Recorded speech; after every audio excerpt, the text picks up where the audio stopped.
দোস্ত সাকিব খান বলেন, পৃথিবীর সব সুখ আর সফলতাকে যেন তুমি স্পর্শ করতে পারো তোমার জীবনে। মনে রেখো, যখনই তোমার আমাকে প্রয়োজন হবে আমি সবসময় তোমার পাশে আছি এবং তোমাকে ভালোবাসি।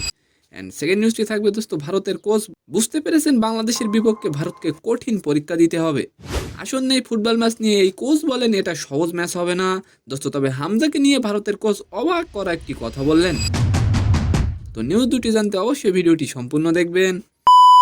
দোস্ত 2019 সালে সাকিবের বীর সিনেমার শুটিং শুরু করেন সাকিব খান ও বুবলি। ওই সময় ছড়িয়ে পড়ে বুবলি অন্তঃসত্ত্বা। দোস্ত সন্তান জন্মের বেশ কিছুদিন পর 2022 সালের 30শে সেপ্টেম্বর জানানো হয় তারা গোপনে নাকি বিয়ে করেছিলেন। তবে আনফরচুনেটলি পরবর্তীতে এক সময় তাদের বিবাহ বিচ্ছেদ হয়। দোস্ত তবে সাকিব খান জানিয়ে দেন সন্তান বীরের যাবতীয় দায়িত্ব তিনি পালন করলেও বুবলির সঙ্গে তার কোনো সম্পর্ক নেই। দোস্ত এবার ঈদে সাকিব খানের বরবাদ সিনেমা কি পারবে ব্লকবাস্টার সিনেমাতে, অবশ্যই কমেন্ট করে যাবেন।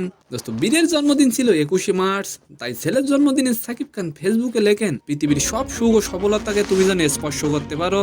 মনে রাখো, যখনই তোমার আমাকে প্রয়োজন হবে আমি সবসময় তোমার পাশে আছি ও ভালোবাসি। দোস্ত আর এবার আলোচনা করবো হামজাকে নিয়ে।